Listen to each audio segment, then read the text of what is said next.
it will be the DNS dict, and I'll just go ahead and open it.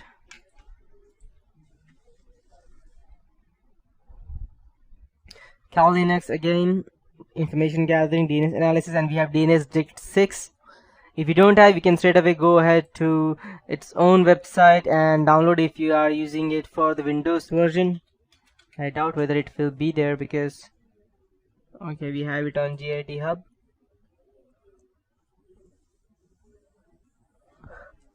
Okay, so you can clone in desktop and download the zip file to make it run on your computer if you want. So we have all the packages just in case. These are for, yep, I believe these are for the MacBook Pros. Fine. Okay, so now let's go ahead and check. So information gathering use DNS dict. A DNS dict 6 is an information gathering tool which is used for gathering information from a website. DNS dict it's a DNS dictionary. 6 can scan a website, and it can also show you how many subdomain or domain are available, and it can also go ahead and scan the IPv6 and the IPv4 addresses, which are quite useful.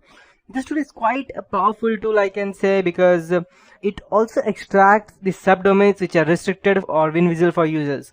So let's say if you're working in any ABCD company and you are a user who is working over there, even you will not be able to view those subdomains, but the hacker who is using this tool will be able to see, and it's quite creepy. So overall, this is a nice tool for information gathering through website. So you can just go and open it in this way, and you can check options over here, these tags which you can apply and gather much more information. I'll be using some of them, and I'll be showing you how this works. Let's go ahead and search for google.com DNS dict 6.com. What this will do is that it will extract the subdomains of Google with their IPv4 and IPv6 information. So later on, if you want to go ahead and restrict it to only to IPv4 or IPv6, we can also do that. So let's go ahead and check all the information. So these are the IPv6, I believe. Okay, we have loads, and these are all the real ones, just in case you might be wondering.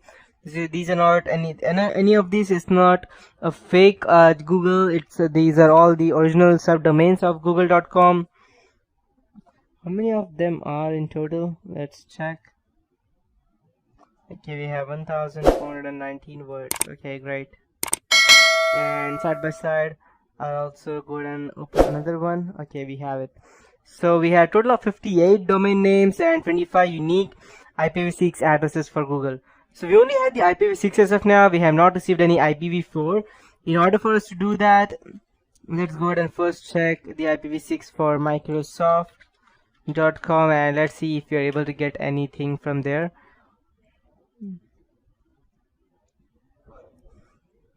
Okay, the IPv6 for Microsoft is quite different from the ones that we had in Google, most probably because it has Microsoft Windows Server. That's the reason, I believe.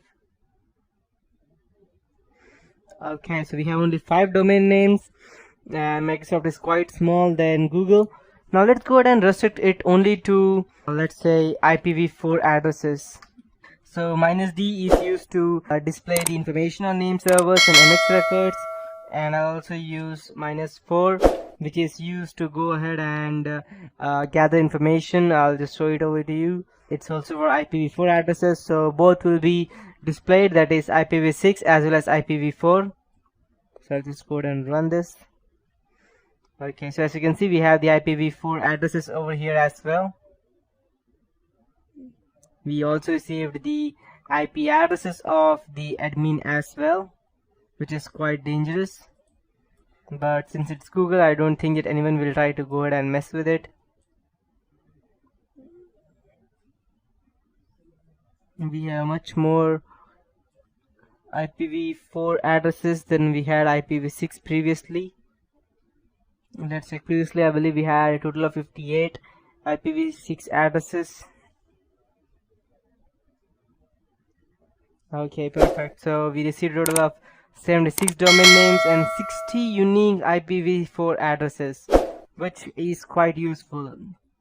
So the most important one out of these would be the admin ones, which I found out previously. so which are quite dangerous if it falls into the wrong hands.